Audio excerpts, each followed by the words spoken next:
హనుమకొండ జిల్లాలో తెలివి మీరిన దొంగ పోలీసులకు చిక్కాడు. కమలాపూర్ మండలం వంగపల్లిలో ప్రశాంత్ అనే వ్యక్తి వరుస దొంగతనాలు చేస్తున్నాడు. తానే దొంగతనం చేసి బాధితులతో కలిసి పోలీస్ స్టేషన్లలో కంప్లైంట్లు ఇప్పించడం ఇతడి స్టైల్. పోలీస్ దర్యాప్తును తప్పుతోవ పట్టిస్తూ దొరకకుండా స్కెచ్ అమలు చేస్తున్నాడు. ఈ క్రమంలోనే 4 రోజుల క్రితం గర్భిణిపై హత్యాయత్నం చేశాడు. ఆమె చనిపోయిందనుకుని బంగారం దోచుకుని వెళ్లిపోయాడు. తర్వాత ఏమీ తెలియనట్లు 100కి డయల్ చేసి బాధితులతో కలిసి పోలీస్ స్టేషన్లో ఫిర్యాదు చేశాడు. ఆసుపత్రిలో చికిత్స అనంతరం స్పృహలోకి వచ్చిన మహిళ గుర్తించడంతో నిందితుడు ప్రశాంత్ను అరెస్ట్ చేశారు. 8 తులాల బంగారాన్ని స్వాధీనం చేసుకున్నారు.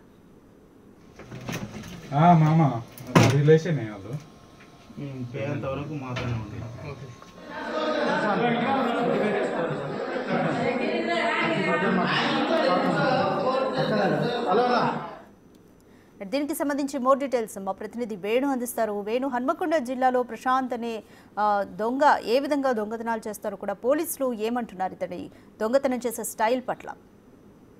గత కొద్ది నెలల నుంచి కూడా వంగపల్లి గ్రామం లోపల ఇళ్లకు తాళాలు వేసిన వ్యక్తులు ఆ తీర్థయాత్రలు కానీ ఇతర ఫంక్షన్లకు వెళ్ళిన ఇళ్లను టార్గెట్ చేస్తూ ఆ ఇళ్లలో దొంగతనం చేస్తూనే మళ్ళీ మరుసటి రోజు ఆ కుటుంబ సభ్యులు రాగానే వాళ్ళతో కలిసి స్టేషన్ లోకి వెళ్ళడము, వాళ్ళతో పాటు కంప్లైంట్ ఇప్పించి అనుమానాస్పదంగా ఉన్నాయి, వాళ్ళు ఒక వాహనాల్లో వచ్చి వెళ్ళారంటూ కూడా కొంత తప్పుదో పట్టించే ప్రయత్నం చేస్తుండడంతో తనకు సంబంధించి దొంగతనం లోపల ఏ లీడ్ కూడా దొరకలేదు. కానీ 4 రోజుల క్రితము ఓ గర్భిణీ స్త్రీకి తను చంపే ప్రయత్నం చేసి తన బంగారు నగలన్నీ దోచుకుని వెళ్ళేందుకు స్కెచ్ చేసుకుని ఆ క్రమంలో వెనక నుండి తను ఇంట్లో వంట పని చేసుకుంటుండగా వెనక నుంచి ఒక మెత్త తీసుకొని వెళ్ళి ఆమె ముఖంపై ఒత్తుకుంటూ ఒక రాడ్తో దాడి చేశారు. అయితే ఆమె పూర్తిగా రక్తస్రావంలో స్పృహ కోల్పోవడంతో ఆమె చనిపోయింది అనుకొని తిరిగి వెళ్ళిపోయారు. ఆ తర్వాత 2-3 గంటల తర్వాత తిరిగి అక్కడికి వచ్చి దొంగలు వచ్చి దాడి చేశారు, దోపిడి దొంగలు వచ్చి వెళ్ళారంటూ కూడా వాళ్ళ కుటుంబ సభ్యులు వాళ్ళ యొక్క గర్భిణి ఎవరైతే తను చనిపోయిందని భావించాడో వాళ్ళ కుటుంబ సభ్యులతో పిటిషన్ ఇచ్చారు. అయితే ఎంక్వైరీ చేస్తున్న పోలీసులకు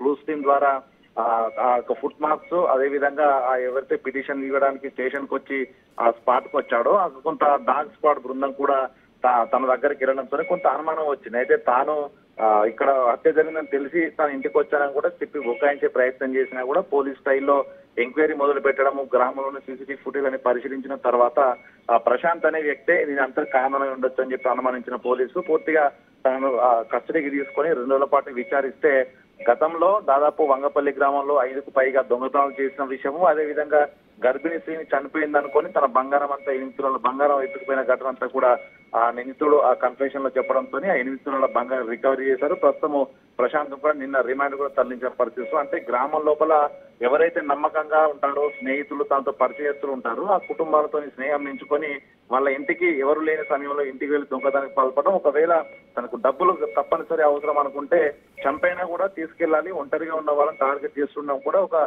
సైకోల్ అయినటువంటి ఘటన ప్రశాంత్ వ్యవహారం లోపల పోలీసులు తేల్చి ప్రస్తుతం అయితే రిమాండ్ తరలించారు. ఇక తనకు సంబంధించి ఎవరైనా సహాయపడారనే కోణంలో కూడా ప్రస్తుతం పోలీసులు అయితే విచారణ జరుపుతున్నారు. ఇక ఈ ఘటనతో వంగపల్లి గ్రామం లోపల పరిచయస్తుడిగా ఉండి నమ్మకస్తుడిగా ఉండి ఇళ్లలో తిరుగుతున్నటువంటి ప్రశాంత్ ఇట్లాంటి ఘటనకు పాల్పడనే విషయం తెలియడంతో కూడా వంగపల్లి గ్రామం అంతా కూడా ఒక ఉలిక్కిపడ్డ పరిస్థితి. సో ముందు జాగ్రత్తగా ఉండాలి, ఇట్లాంటి వ్యక్తులు ఎవరు ఒంటరిగా ఉన్న సమయంలో వచ్చినా కూడా జాగ్రత్తగా ఉండాలని కూడా పోలీసులు గ్రామస్తులకు సూచన చేసిన పరిస్థితి ఉంది. Thank you Venu.